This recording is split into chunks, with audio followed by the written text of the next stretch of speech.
주 예수님. 오늘은 성경의 중점 진리의 5장 회개와 믿음, 구원받는 조건에 왔습니다. 회개하셨나요? 그래서 오늘 아침도 막 엄청 많이 돌이키고 회개하고 그랬습니다.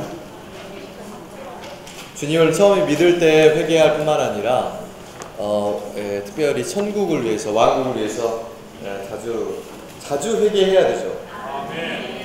회개, 제가 한자를 저는 잘 모르는데 보고 쓰겠습니다.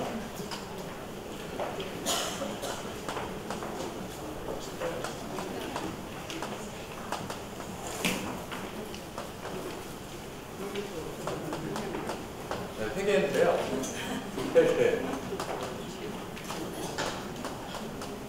영어로 하면은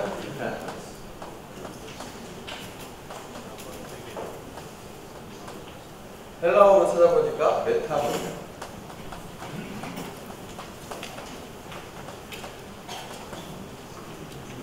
회개하는 건데, 아까 이게 회개 마음심 편이죠. 그리고 얘는 이제 매일 한 거 있잖아요. 매년 할 때 쓰는 나 자주 회개해라 이런 말씀인데, 항상 회개해라 이런 건데요. 사도행전 26장 20절 말씀에 보면은 회개하고 하나님께 돌아와서 라고 했습니다. 회개하고 하나님께 돌아와서. 그렇기 때문에 회개는 사람을 향한 것이 아니고 회개는 하나님을 향한 것입니다. 하나님을 향하여서 전적으로 생각을 돌이키는 것이거든요. 회개는 생각과 관련이 있습니다. 생각과 전적으로 관련이 있습니다. 생각은 우리의 혼에 주도하는 부분이죠. 그래서 우리가 어떻게 생각하면은 우리의 행동은 그렇게 나타나게 되어 있습니다. 그래서 형제님이 여기서 이야기했을 때 회개라는 것은 단지 세상 사람들이 말하는 회개는 우리가 말하는 회개하고 조금 다릅니다. 세상에서도 회개 많이 하잖아요. 나쁜 짓을 저지르고 나면은 회개하죠. 다시는 뉘우치는 거죠, 회개가. 뉘우치고 다시는 내가 이 일을 하면 안 되겠다. 이런 죄를 내가 지으면 안 되겠다. 범죄하면 안 되겠다. 그렇게 하는 것이 회개죠. 그래서 이제 감옥 가면은 몇 년 동안 있으면서 내가 왜 이런 것을 했을까 하고 이제 회개하고 이제 나오게 되는 갱생하는 건데요. 그러나 우리가 말하는 회개는 나쁜 것에서 선한 것으로 회개하는 것, 혹은 옳은 것에서 그른 것으로의 회개가 아니라 이것은 전적으로 하나님이 아닌 것에서부터 하나님인 것으로 회개하는 겁니다. 우리가 복음을 전할 때도 보면은 어떻게 저 사람 진짜 주님 잘 믿을 것 같다고 생각하잖아요. 근데 복음 전하면 또 생각보다 또 잘 안 믿어요. 왜냐면은 자기가 가진 그 선함과 의가 잘 있어가지고 하나님 잘 안 믿더라고요. 그거는 뭐냐면은 회개 안 하는 겁니다. 그건 하나님을 안 믿는 거거든요. 우리가 말하는 회개는 하나님 이외의 것들에서부터 회개가지고 전일하게 하나님을 향하여서 회개하는 겁니다. 우리가 모든 생각하는 모든 것들이 이것이 하나님의 기준에서 볼 때 맞고 합당한 것인가를 이제 다 생각을 해보는 것이죠. 그게 정말 합당하게 회개한다고 할 수 있습니다. 예를 들면은 전에 물론 우리가 처음에 주님을 믿었을 때는 하나님에 대해서 전혀 몰랐었기 때문에 하나님을 모르는 그러한 마음에서부터 하나님에 대해서 저는 생각해보지 못했던 마음에서 주님이 우리에게 선물을 주셔가지고 회개하는 선물을 주셨다 그랬잖아요. 회개하는 마음을 주셔 그랬어요. 어느 날 주님이 우리를 긍휼히 얘기해 주셔가지고 전혀 하나님도 모르는 사람이었는데 어느 날 하나님에게 대해서 알 수 있게 하는 돌이키는 마음을 주셨습니다. 그래서 우리로 하여금 하나님을 알 수 있는 가장 큰 선물을 주님이 우리에게 주셨던 것이죠. 그래서 우리는 정말 무의미한 세상에서부터 하나님을 알 수 있는 놀라운 세계로 우리는 회개하는 마음을 가지게 되었고 하나님을 알게 되었습니다. 이것이 이제 회개죠. 그렇기 때문에 회개를 할 때 먼저 우리는 주님이 우리를 하여금 죄에 대해서 생각나게 하시죠. 그래서 우리가 지은 이 죄가 하나님으로부터 얼마나 멀어지게 하는 것이었는가. 이 죄로 말미암아 우리는 결코 하나님을 가까이 할 수 없게 되었구나. 또 이 죄로 말미암아 우리는 심판을 받게 되었구나. 이러한 것들에 대해서 이 빛을 비추셨기 때문에 우리는 회개하여서 하나님과 함께 하나님을 향하여서 돌이키는 마음을 갖게 되고 결국은 하나님을 얻게 되었습니다. 이것이 회개에 관련된 가장 기초적인 것이죠. 그러나 우리는 여기서 조금 더 발전해서 회개하고 하나님께 돌아올 뿐만 아니라 또 요한은 침례자 요한은 뭐라고 그랬습니까? 여러분들은 독사의 자식들아, 여러분들은 천국을 위하여서 천국을 향하여서 회개해야 한다, 이렇게 표현했습니다.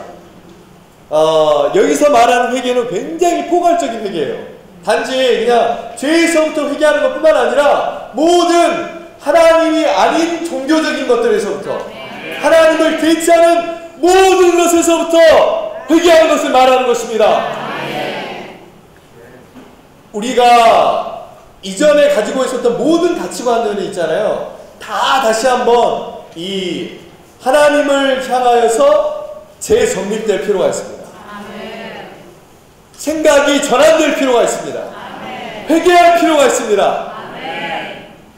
전에는 친구를 생각하면은 내 가장 좋은 친구, 만나면 편한 친구, 이렇게 생각하잖아요.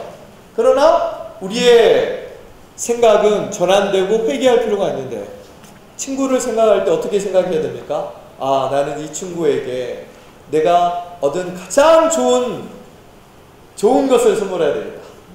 내가 얻은 가장 좋았던 하나님을 이 친구에게 전하는 것이 내가 이 친구에게 해줄 수 있는 가장 좋은 것이다. 우리는 라고 생각해야 됩니다.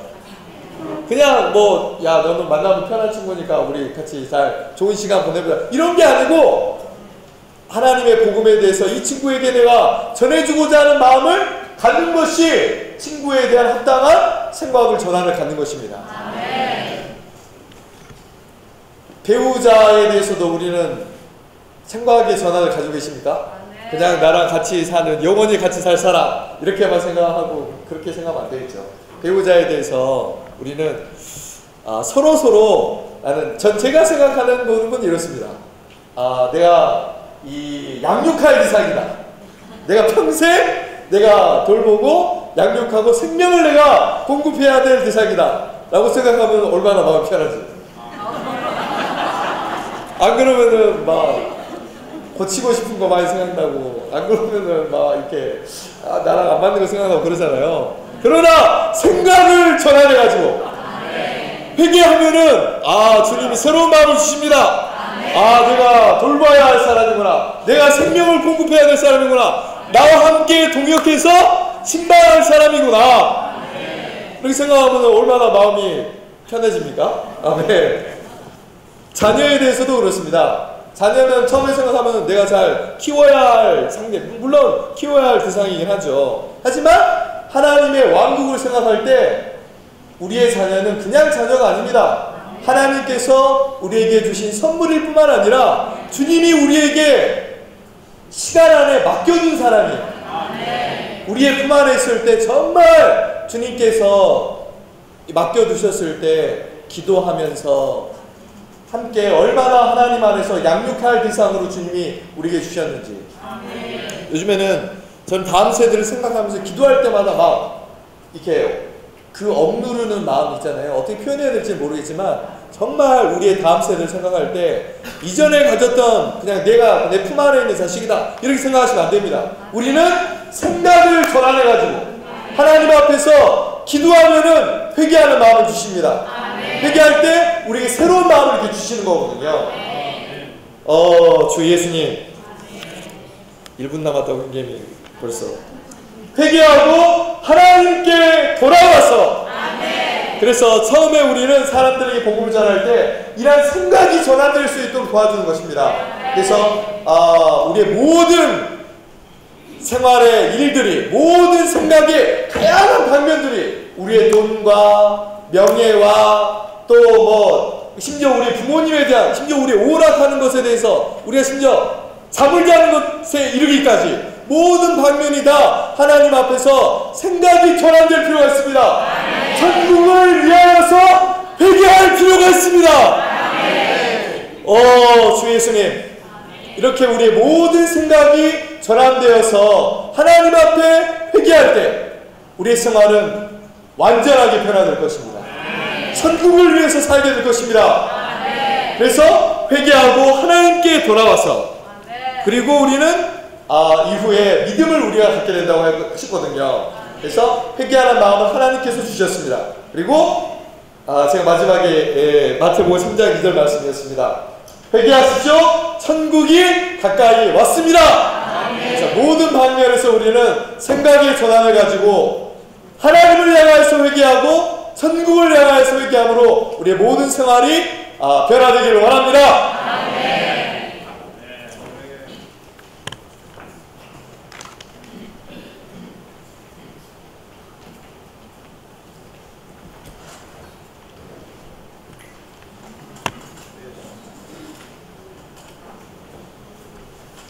주 예수님, 이름을 찬양합니다.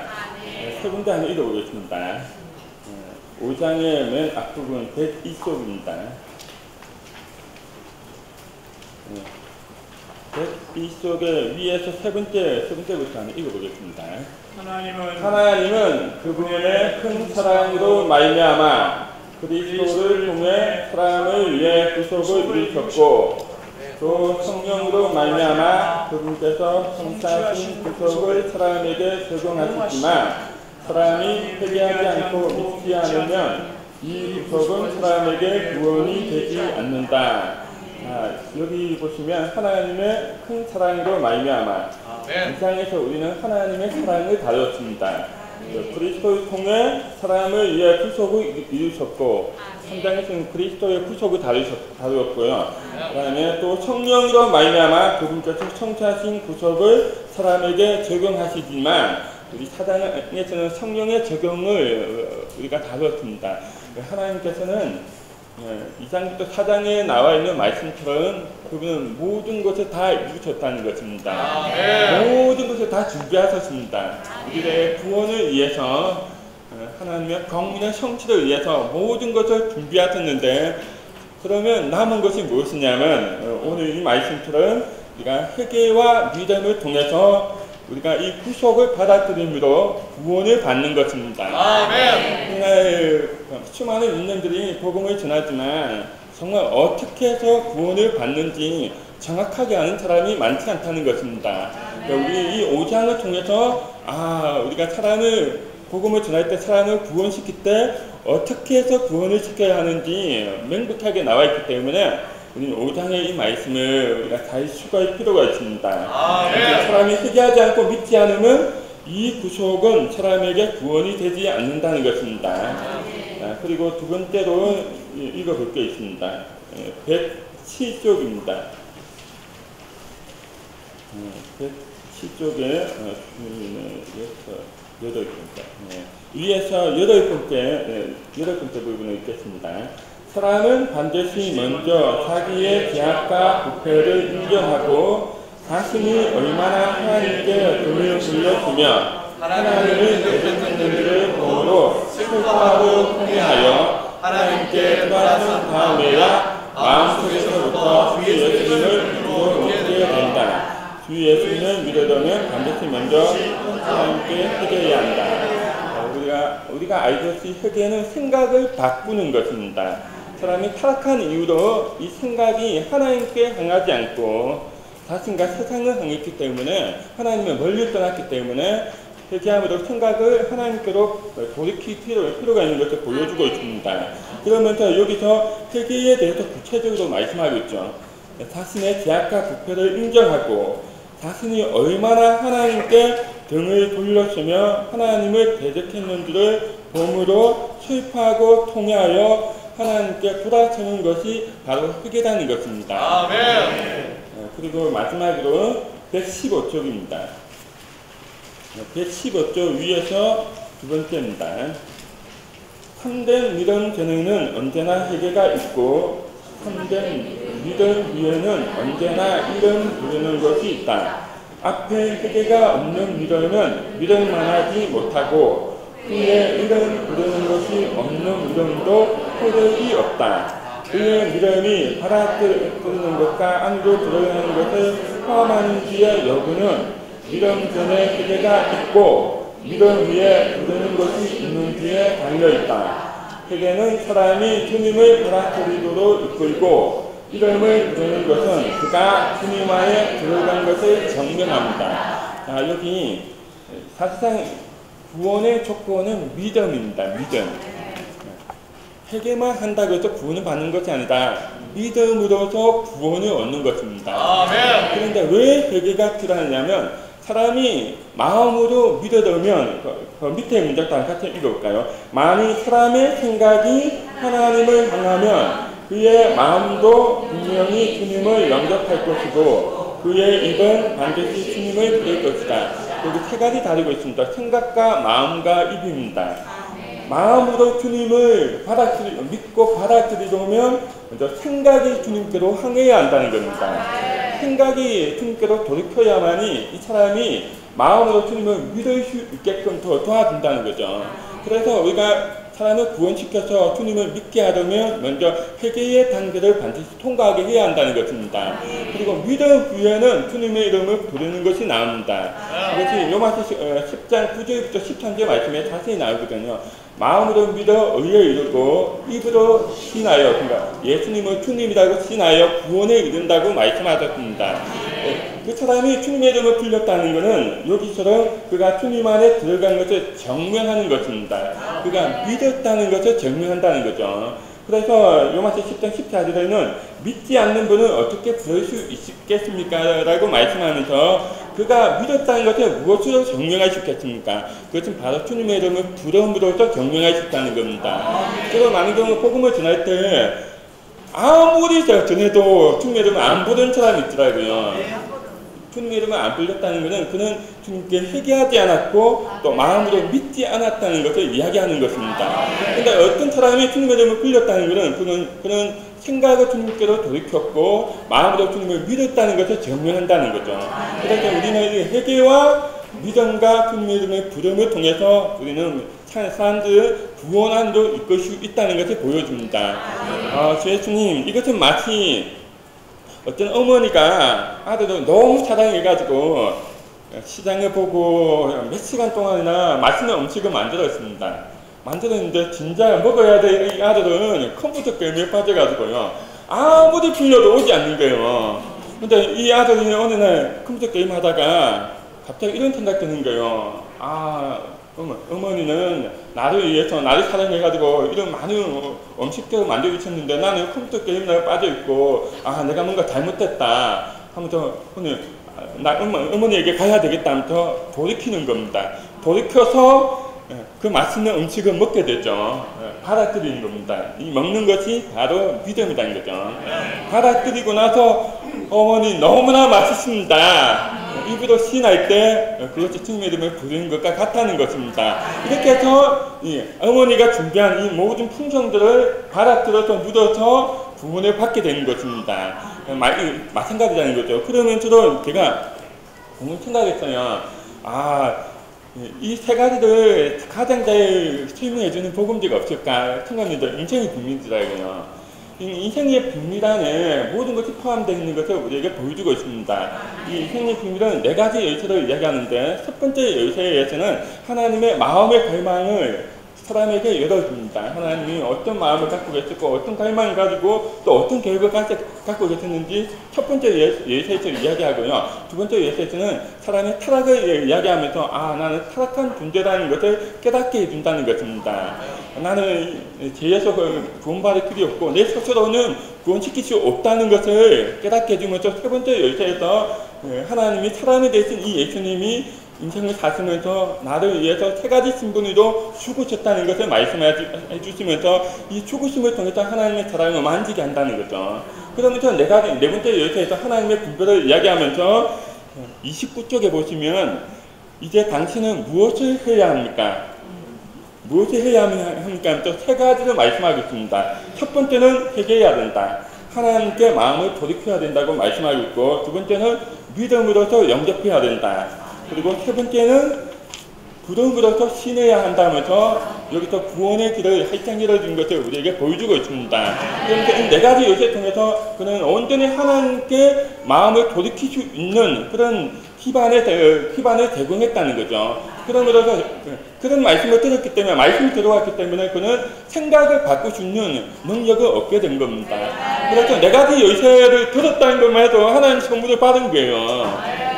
그렇기 때문에 우리가 복음을 전할 때 인생의 비밀을 정통해가지고 이거 잘 들어가지고 복음을 전한다면 사람이 정말 쉽게 구원을 받게 되고 또 구원의 길이 어렵지 않다는 것을 우리가 알게 된다는 것입니다. 아무튼 주님께서 우리를 축복하셔서 우리가 또한 이 말씀이 실제 안에 들어갈 뿐만 아니라 우리가 복음을 전하는 모든 사람들이 정말 회개하고 믿고 주님의 이름을 시인함으로써 구원의 영향 안에 들어가서 주님의 풍성히 누리게 하시기 원합니다.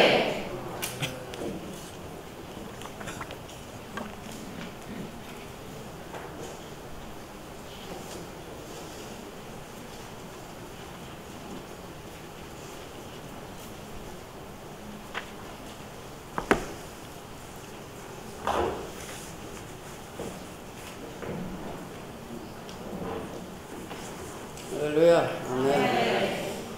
오늘 우리 박영희 선생님이 그 회계 부분을 이렇게 다루셨는데 제가 문자를 잘못 넣어가지고 이제 전반부를 이렇게 얘기했는데 제가 회계하고서 그 다음에 후반부로 정정합니다 했는데 우리 형님이 못 보셨어요. 그래서 어떻든 제 책임입니다. 이렇게 제가 이렇게 회개합니다. 오늘은 믿음 부분입니다. 네. 자, 여기 먼저 믿음의 의미를 먼저 보시면은 1번 읽겠습니다. 믿음의 의미. 그러나 그분을 영접하는 사람들, 그분의 이름을 믿는 모든 사람에게는 하나님의 자녀가 되는 권세를 주셨다. 여기 보니까 영접하는 사람들, 믿는 사람들 이렇게 서로 연결되어 있고, 그러니까 바로 믿는 것은 뭔가 바로 영접이라는 것입니다. 네. 그러니까 보통 우리가 믿는다 하면은 뭐에 대해서 이렇게 동의하든가 이렇게 인정하든가 뭐 찬성하든가 이런 의미가 아니라 바로 성경에서 얘기하는 믿음은 바로 영접하는 것입니다. 그러면 영접한다는 게 뭔가 2번에 보시면은 같이 읽겠습니다. 내가 진실로 여러분에게 말합니다. 믿는 사람은 영원한 생명을 얻었습니다. 내 살을 먹고 내 피를 마시는 사람은 영원한 생명을 얻었고 내가 마지막 날에 다시 살 것입니다. 자, 여기 요한복음 6장 40절은 믿는 사람은 영원한 생명을 얻었다 했습니다. 그러나 바로 뒤에 6장 54절은 내 살을 먹고 내 피를 마시는 사람은 영원한 생명을 얻었다 했습니다. 그러니까 믿는 것은 뭔가 바로 그분의 살을 먹고 그분의 피를 마시는 것입니다. 즉 영접이라는 게 뭡니까? 그분 자신을 바로 먹고 마시는 것이 바로 영접인 것입니다. 제가 만일에 이 물을 영접한다면 어떻게 영접해요? 제가 이렇게 마시는 것이 바로 영접인 것입니다. 이것이 바로 성경에서 얘기하는 바로 믿음이라고 볼 수가 있습니다. 자, 그 다음에 B번에 보시면은 믿음은 뭐죠? 하나님께 주신 것입니다. 자, 1번만 읽도록 하겠습니다. 여러분은 그 은혜로 말미암아 믿음을 통하여 구원을 받았습니다. 이것은 여러분에게서 나는 것이 하나님의 선물입니다. 네, 그래서 믿음이란 건 뭔가 바로 하나님의 바로 선물인 것입니다. 그러니까 10번은 바로 무엇을 믿는가? 여기 7가지가 있는데 바로 굵은 글씨만 읽겠습니다. 뭘 믿습니까? 아들을 믿는 겁니다. 네, 아들을 믿는 겁니다. 아니 그냥 굵은 것만 읽겠습니다. 아들을 믿는 겁니다. 두 번째는 뭘 믿습니까? 주 예수님을 믿는 겁니다. 그 다음 세 번째는 예수 그리스도서 하나님의 그리스도시요 하나님의 아들을 믿는 겁니다. 그러니까 바로 3번은 1번과 2번을 그것도 더 합친 거네. 또 그리스도가 나오니까 또 더 진보한 거죠. 바로 예수께서 그리스도이시고 하나님의 아들인 것을 믿는 겁니다. 4번은 뭘 믿습니까? 하나님께서 예수님을 죽은 사람들 통해서 살리시는 것을 믿습니다. 그 다음에 5번은 복음을 믿습니다. 여섯 번째는 하나님께서 그의 아들에 관해 증언하는 것을 믿습니다. 일곱 번째는 말씀을 믿습니다. 자, 우리가 D번은 또 이제 믿은 즉시 얻은 것이 바로 10가지가 있습니다. 붉은 글씨만 읽겠습니다. 죄의 용서를 받는 걸 받습니다.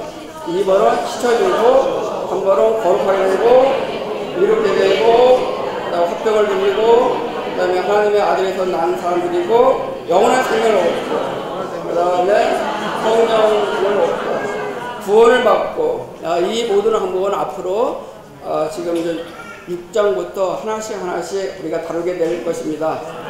이런 내용이 오늘 내용인데요. 바로 믿음이라는 말은 두 가지 뜻이 있습니다. 믿음의 두 가지 뜻이 하나는 객관적인 믿음을 얘기하겠습니다.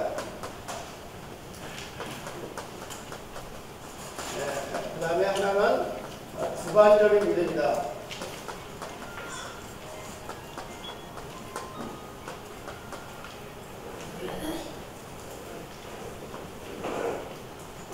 객관적인 믿음이라는 것은 바로 우리가 믿는 내용을 얘기하고 있습니다. 우리가 믿는 내용. 믿는 내용이 주로 뭔가? 첫 번째는 주 예수 그리스도의 인격입니다. 주님의 인격. 두 번째는 뭘 믿는가? 주님의 역사, 일을 믿습니다. 그분이 구속하신 일을 바로 믿습니다. 이것이 두 가지가 바로 복음의 내용입니다. 우리가 믿는 것은 바로 복음의 내용, 바로 하나님의 말씀의 내용을 믿습니다. 이것들은 바로 우리가 믿는 대상입니다. 우리가 뭘 믿는다 했잖아요. 그럼 뭘 믿어요? 믿는 대상이 있죠. 그 믿는 대상의 객관적인 믿음인데 여기 유인물에 나와 있는 것처럼 바로 7가지 항목이 있습니다.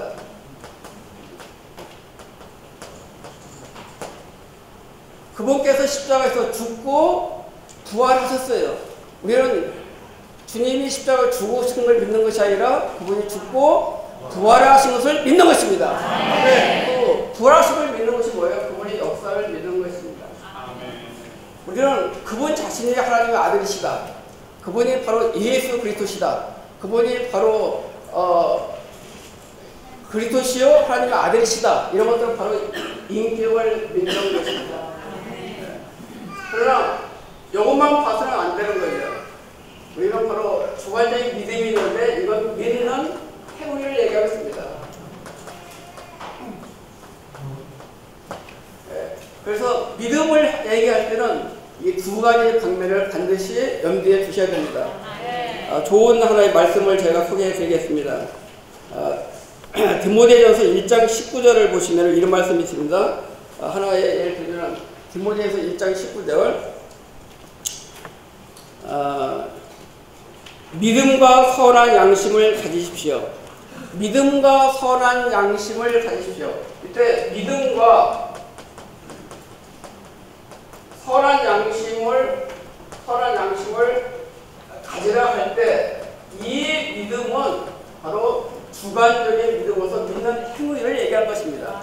이렇게 양심과 대비해서 이렇게 얘기한 것이죠.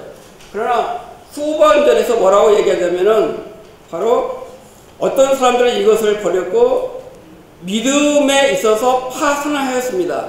믿음에 있어서 파산했다 하는 것은 여기서 파산한 것이 아니라 이 부분에서 바로 믿음에 있어서 파산했다. 이것은 바로 객관적인 믿음을 얘기하는 것이죠. 이것이 바로 디모데전서 1장 19절인 것입니다. 그래서 우리는 성경을 볼 때 이것이 지금 객관적인 믿음을 얘기하는 것이 이제 주관적인 믿음을 얘기하는 것인지를 우리는 동시에 우리는 알 필요가 있습니다. 근데 여기서 우리가 꼭 아셔야 될 것은 객관적인 믿음과 주관적인 믿음과의 상관관계, 서로의 연관성을 보는 것입니다. 우리가 주관적인 믿음을 한다면은 믿는 행동을 한다니까 나에게 믿음이 있는 것처럼 느낄 수가 있어요. 그러나 분명히 아셔야 할 것은 우리에게는 믿음이 없다는 것입니다. 그것이 바로 좋은 구절이 로마서 3장 22절 한번 제가 소개해 드리겠습니다. 곧 예수 그리스도를 믿음으로 말미암아 믿는 모든 사람에게 미치는 하나님의 의인이 차별이 없습니다. 예수 그리스도를 믿음으로 말미암아 하니까 우리가 믿는 주체로서 우리에게 믿음이 있는 것 같아요. 그러나 좋은 번역을 하려고 해서 이걸 직역하면은 예수 그리스도를 믿음으로 말미암아가 아니라 바로 직역하면은 예수 그리스도의 믿음, 바로 예수 그리스도의 믿음, 혹은 예수 그리스도 안에 있는 믿음. 그러면 예수 그리스도의 믿음이라는 얘기는 믿음은 바로 예수 그리스도 자신인 것입니다. 또 예수 그리스도 안에 있는 믿음이라는 것은 우리 자신 안에 믿음이 없고 오직 어디에만 있습니까? 예수 그리스도 안에만 있는 것입니다. 이것이 바로 여기에 믿음이 있는 거예요, 원래. 그러나 바로 여기에요. 우리가 믿는 대상에, 이 대상이 바로 믿음의 근원인 것입니다. 근데 이 대상에서 이 각주를 보시면 제가 읽어드릴게요. 이 각주가 잘 되어 있습니다. 객관적인 이 믿음은, 아니 주관적인 믿음은, 믿는 행위의 믿음은 대상이 있으며 그 대상에서 믿음이 나온다. 바로 이 믿는 행위, 이 주관적인 믿음은 어디서 나온다 믿음이에요? 주관적인 믿음이 믿는 대상에서 믿음이 나오는 것입니다. 이 대상은 예수님이신데 그분은 육체가 되신 하나님이시다. 사람이 주님의 말씀을 듣고 그분을 알고 감상하며 그분을 소중히 여길 때 그분은 사람 안에 믿음을 생기게 하셔서 사람 안에 믿음을 생기게 한다는 것은 뭐죠? 주관적인 믿음인 믿는 행위를 갖게끔 한다는 것입니다. 그분을 믿을 수 있게 하신다. 이와 같이 주님은 믿음 안에 있는 믿음이 되시는데 그 믿음으로 사람은 주님을 믿게 된다. 자, 그래서 반드시 아셔야 할 것은 이 믿는 행위는, 객관적인 믿음은 바로 여기서부터 하는 것입니다. 여기 있는 이런 복음의 내용, 또 말씀을 우리가 들고 이 말씀을 듣고 그 말씀에 매혹되고 그 말씀이 우리 안에 들어와서 우리가 거기에 반응을 할 때 이것이 바로 우리에게 믿는 행위가 되는 것입니다. 우리가 창세기를 보시면은 아브라함 얘기를 잘 아실 것입니다. 우리는 보통 아브라함을 믿음의 거인이라 하죠. 그러나 라이프스타일 읽어보시면 이렇게 있습니다. 믿음의 거인이 아브라함은 아니다. 진정 우주 가운데 믿음의 거인이 계신데 그것은 바로 예수 그리스도이시다. 바로 하나님이 바로 믿음의 거인이신 것입니다. 우리가 지난주에 추구했죠. 바로 믿음의 창시자는 누굽니까? 주님이신 것입니다.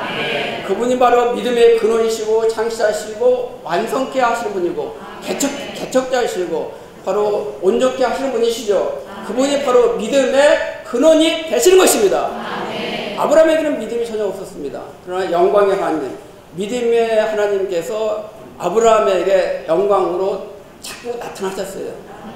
나타나시니까 아브라함의 믿음이 없던 그가 믿음이 있게끔 되었습니다. 그러면 그 믿음은, 아브라함이 갖게 된 믿음은 어디서부터 출발했습니까? 바로 믿음의 대상이신 바로 하나님으로부터 주입된 것입니다. 아브라함은 믿음이 주입된지를 몰랐습니다. 마치 우리가 병원에 가면은 엑스레이를 찍죠. 엑스레이 찍을 때 여러분들 이렇게 폐상 같은 거 찍을 때 엑스레이가 우리 몸을 통과하는 걸 느끼십니까? 못 느낍니까? 전혀 못 느끼게 사진으로 나타나죠. 이와 같이 하늘에 속한 라디오미신, 바로 영광의 하나님께서 아브라함에게 자꾸 나타나셨습니다. 나타나셔서 바로 믿음 자체를, 그분 자체를 아브라함에게 옮겨 부어주고 주입하고 그를 적셨을 때 바로 아브라함은 믿을 수 없는 중에 믿게 된 것입니다. 원칙도 오늘날 우리가 똑같습니다. 우리가 정말 우리는 믿음이 전혀 없습니다. 믿음이 없다는 걸 아셔야 됩니다. 그러나 우리는 주님 앞에 나가야 됩니다. 주님 앞에 나갈 때 우리는 믿음을 얻게 되는 것입니다. 저희가 지난번 우리가 아침봉 양식에서 참 인상 깊게 제가 받은 구절이 있었어요. 이러한 믿음을 받는 길. 우리는 믿음을 받아야 되잖아요. 그러면 어떻게 받는가? 우리가 처음에 주님을 영접했을 때는 로마서 10장 11절인 것처럼 바로 우리가 그 말씀을 들었을 때 믿음은 들음에서 온다고 말씀을 들었을 때 우리의 초기의 믿음이 있게끔 됐습니다. 그러나 우리는 초기의 믿음만 갖고 되는 것이 아니라 우리는 믿는 이들로서 우리는 믿음으로 살아야 되는 것입니다. 우리는 그리스도인이라고 얘기할 수 있죠. 그리스도인. 그러나 성경은 그리스도인은 3번밖에 언급되어 있지 않습니다. 그러나 대부분은 우리를 그리스도인이라 하지 않고 믿는 이들이라고 하는 것입니다. 여러분들은 바로 그리스도인이 되기를 원하십니까? 믿는 이가 되기를 원하십니까? 우리는 믿는 이가 돼야 되는 것입니다. 성경에 보면 갈라디아서 6장 10절에 보면 우리를 믿음의 가족이라고 얘기하고 있습니다. 그리스도의 가족이라고 쓰지 않고 여러분은 다 믿음의 가족에 속한 사람들인 것입니다. 믿음의 가족! 우리는 전에 구원받기 전에는 불신의 가족에 서 있었죠. 그러나 우리는 주님을 영접한 이후로 우리 모두는 바로 한 가족에게 속했는데 믿음의 가족 안에 들어섰습니다. 그러면 우리는 말 그대로 믿음으로 살아야 되는 것입니다. 오직 의인은 바로 믿음으로 생명을 얻고 믿음으로 사는 것입니다. 바로 믿음으로 살아야 되는데 어떻게 됩니까? 그러려면 우리가 이런 믿음을 받는 길을 배워야 되는 것입니다. 처음에 우리가 주님을 영접할 때는 이런 말씀을 들음으로 우리가 믿음을 받지만은 그 이후에는 바로 이런 초기 단계 이후에는 바로 어떻게 되면 우리가 믿음을 받는 것은 믿음의 주이신 그분을 접촉하는 것입니다. 바로 어떻게 접촉합니까? 우리는 주의 이름을 부름으로 접촉하는 것입니다. 우리 주의 이름 한번 불러볼까요? 주 예수님, 주 예수님. 이렇게 부르면 믿음의 대가이신 주님이 우리 안으로 옮겨 부어지는 것입니다. 주님이 우리 안에 들어온 만큼 그만큼 우리는 믿음의 분량이 넓어지는 것이죠. 그뿐만 아니라 우리는 주님께 짧고 간단하게 일상생활 가운데 우리는 주님의 이름을 부를 뿐만 아니라 바로 기도하는 것입니다. 그뿐만 아니라 우리는 주님의 말씀을 기도로 읽을 때 우리는 살아계신 주님을 영 안에서 접촉함으로 바로 우리 안에 그리스도가 더해지는 것입니다. 우리 안에 더해진 이 그리스도는 우리에게 믿음의 요소가 되고 바로 믿는 능력이 되시는 것입니다. 우리는 생활 가운데 나는 아니요. 바로 그리스도가 모든 것임을 믿는 것입니다. 믿음은 뭡니까? 가장 좋은 것은 나는 아니고 누가 모든 것 되십니까? 그리스도가 모든 것 되시는 것입니다. 나는 참된 남편이 아니고 누가 참된 남편입니까? 누가 참된 아내가 되십니까? 진짜예요? 누가 지금 메시지를 합니까? 누가 메시지를 들으십니까? 정말이세요? 그렇다면 우리는 믿음에서 성공한 것입니다. 제가 시간이 없어서 한 가지만 말씀드리겠습니다. 믿음은 그분이 이시고 나는 아니라는 것입니다. 그렇기 때문에 모든 행동 가운데 우리 자신을 멈추는 것입니다. 베드로는 누가복음 22장에서 그럼 믿을 줄 몰랐습니다. 자기에게 너무나 확신이 아직 가득했죠. 그러나 주님을 배반할 때 뭐라 하냐면은 사람들이 와서 하니까 당신이 여기 같은 패당에 있었다 하니까 나는 아니요 그랬습니다. 나는 아니요. 제가 읽어드릴까요? 그것만 이따 읽어드릴게요. 누가복음 22장 58절에 잠시 후에 다른 사람이 베드로 보고 그대도 그들과 한패요 라고 하자 베드로가 말했다. 이보시오 나는 아니요. 우리가 많은 일 가운데 이렇게 생각합니다. 이보시오 나는 아닙니다. 이것이 바로 부인하는 것입니다. 그리고 70절에 뭐라 하냐면은 그들 모두가 그러면 그대가 하나님의 아들이요 라고 하니 예수님께서 그들에게 여러분이 올바르게 말하고 있습니다. 나는 이다입니다. 주님은 이다이시고 베드로는 아닙니다.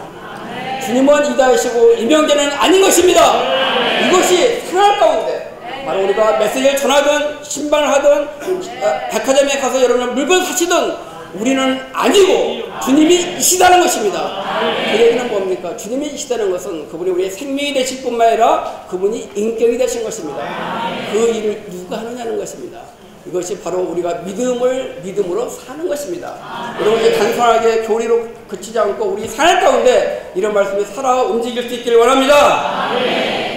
내 마음의 노래 96장 해보시겠습니다.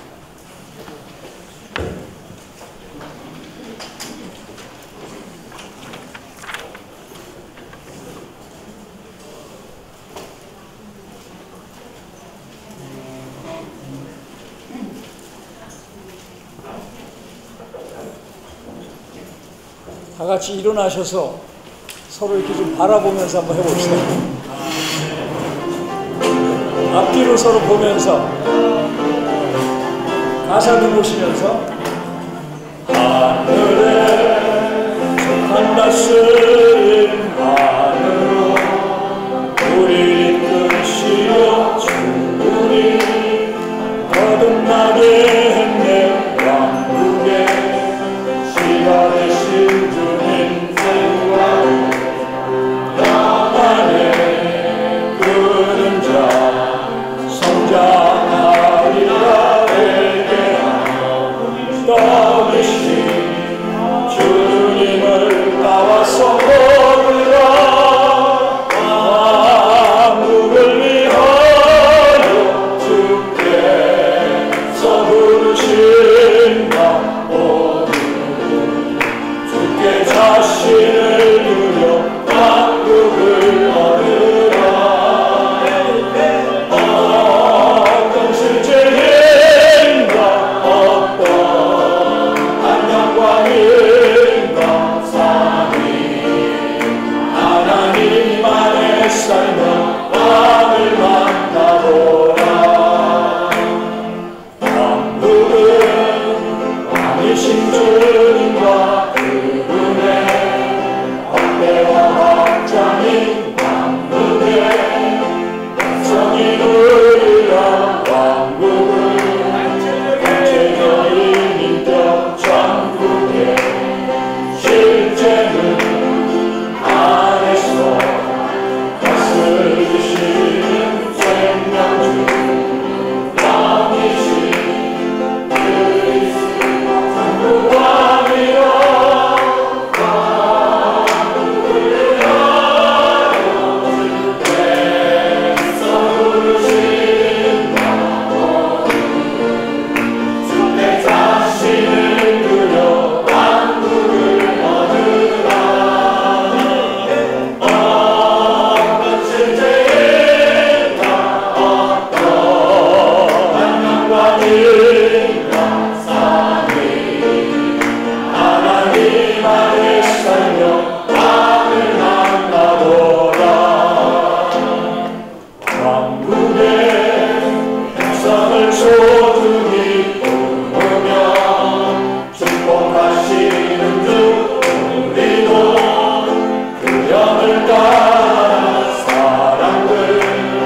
때문에 박영주 형제님이 회개에 대해서 다시 강화하는 말씀을 하게 하셨습니다.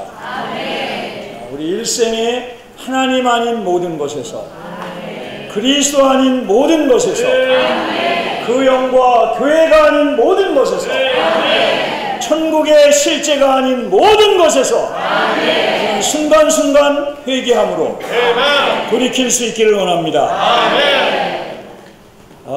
히브리서 11장 6절에 보면 우리가 잘 아는 구절입니다. 믿음이 없이는 하나님을 기쁘시게 할 수 없습니다. 개역 성경에는 믿음이 없이는 하나님을 기쁘시게 못하나니, 믿음이 없이는 하나님을 기쁘시게 할 수 없습니다. 자, 그럼 우리는 믿음이 있습니까? 믿음이 있죠. 어느 정도 믿음이 있기 때문에 하나님이 우리를 기뻐하십니다. 우리 임현재님이 아주 잘 정리해 주셨습니다. 객관적인 믿음 우리가 있죠. 우리가 하나님을 믿고 그리스도를 믿고 그 영 성령을 믿고 그리스도의 성육신을 믿고 하나님이 육체가 되어서 처녀의 몸에서 태어나신 하나님이라는 것을 믿는 것, 보통 믿음이 아닙니다. 사람이 믿을 수 없는 것입니다.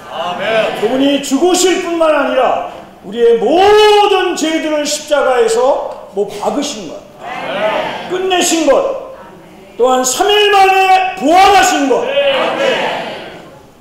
승천하신 것, 그리고 지금 하늘 보좌에서 우리를 위해 중보하고 계시는 대제사장이신 것, 그리고 정한 때 다시 오실 주님을 믿으십니까? 이것이 하나님을 기쁘게 하는 것입니다. 자, 그런데 이제 어느 정도 믿음이 있느냐, 이게 중요한 거예요. 어떻게 살고 있느냐, 이게 중요한 겁니다.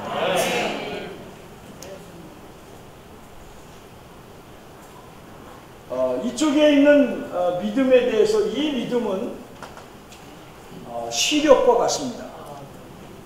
시력 아시죠? 시력 테스트. 시력이라는 자를 이렇게 씁니다. 볼 수 있는 능력이죠. 저는 시력이 안 좋아서 안경을 벗고 보면은 잘 안 보입니다.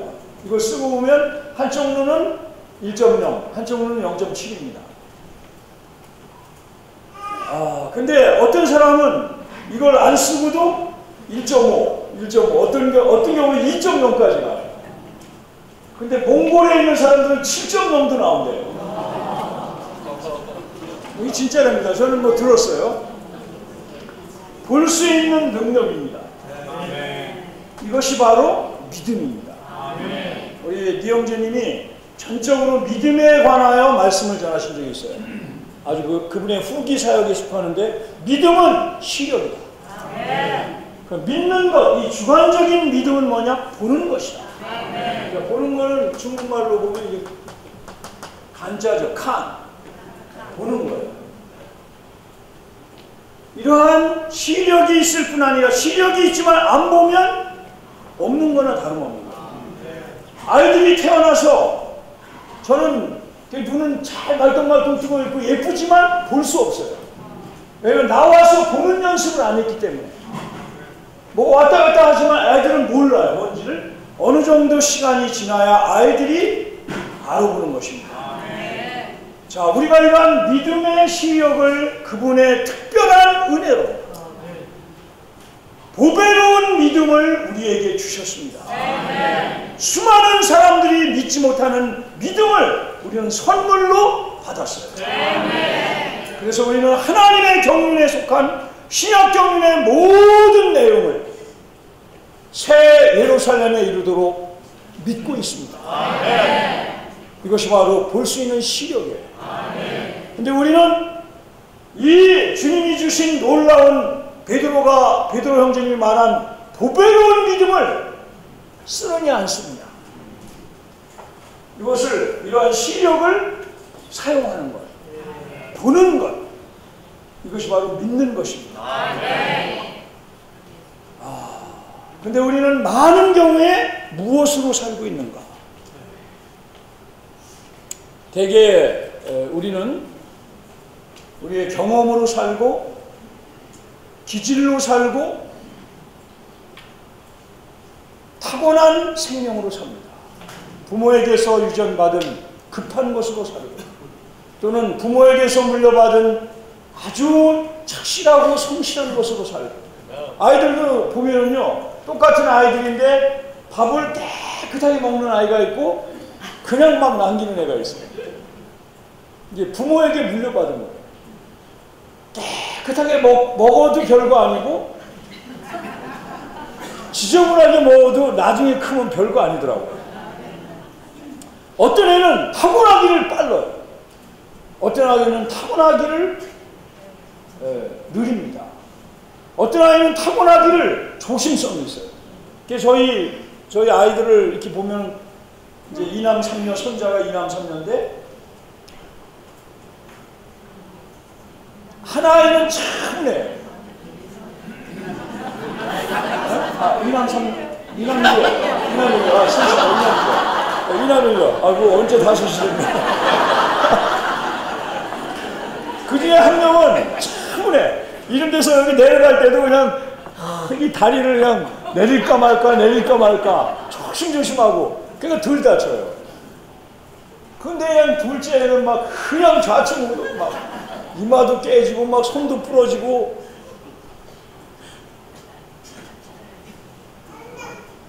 그런데 그것이 차분하든 뭐 급하든 별거 아니에요. 우리는 차분한 것으로 사는 것도 아니고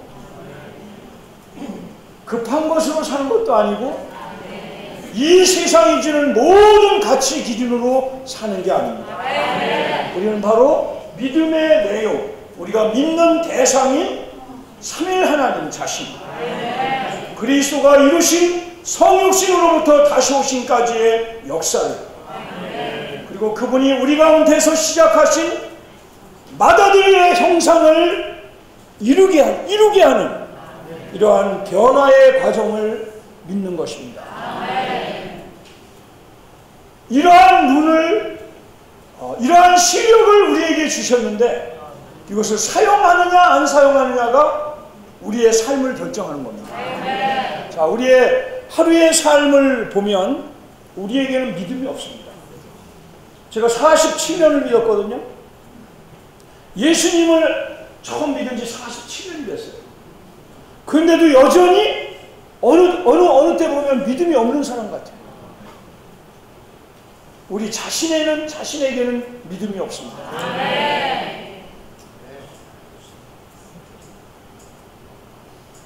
자, 하루 종일 생활하면서 무엇으로 믿고 사는가? 우리는 신문에 나타난 기사와 네이버에 뜬 기사를 잘 믿습니다. 그냥 의심 없이 믿죠. 그러나 사실은 이제 이 시대가 고도화되니까 많은 게 거짓된 것들이 막 나오잖아요. 진짜인 것 같은데 거짓말로 판명되고 믿을 만한 게 없습니다. 오직 믿을 것은 우리의 객관적인 믿음인 삼위일 하나님, 그분의 역사, 그분이 우리 안에서 이루고 계시는 역사를 믿는 것입니다. 그것만이 참된 것이고 그것만이 남는 것이고 그것만이 가치가 있는 것입니다. 저는 어제 책을 이 중앙도서관에서 책을 하나 빌려왔는데 한 권을, 그 책에 보니까 우리 여기 자매님이 거기서 오랫동안 일하신 자매님이 계신데 코이카라는 그 단체가 있어요. 거기에서 과거 60년대부터 80년대 뭐 심지어 90년대까지 아프리카나 어려운 나라에 파견되어서 일한 의사들의 행적을 기록해 놨어요. 그래서 여기서 쭉 역사적인 그 기록이기 때문에 쭉 보면서 무엇이 이 땅에서 얼마든지 잘 살 수 있는 사람들이 무엇이 이들을 그러한 나라에 가서 그 젊음과 장래를 허비하게 했을까? 그것은 바로 그들이 가진 가치관입니다. 아무도 아무도 볼 수 없었던, 가기 싫어하는 곳을 갈 수 있었던 것은 그들의 가치관이 있기 때문에 그곳에 가서 그들은 많은 사람들이 존경하는 그러한 삶을 마감했어요. 아들이, 어떤 아버지가 있는데 김성이라는 의사였어요. 제가 그분 한 분의 이름을 기억해요. 이 아버지가 의사인데 아들이 그 아버지의 행적을 볼 때 너무나 나중에 존경하는 거예요. 아버지를 존경하는 거예요. 아버지가 남긴 그 유산은 오래 쓴 청진기 2대와 2,000불의 유산이 다였다는 거예요. 그리고 그분이 사랑하고 쏟았던 그 아프리카 땅에 묻혔어요. 자, 이것은 가치관입니다. 그리고 우리의 가치관은 믿음의 가치관이에요. 믿음으로 다른 것들은 다 사라지고 다른 것들은 지나가는 것이지만 결국은 다 흩어져 아무것도 남지 않는 것이지만 다 먼지가 되는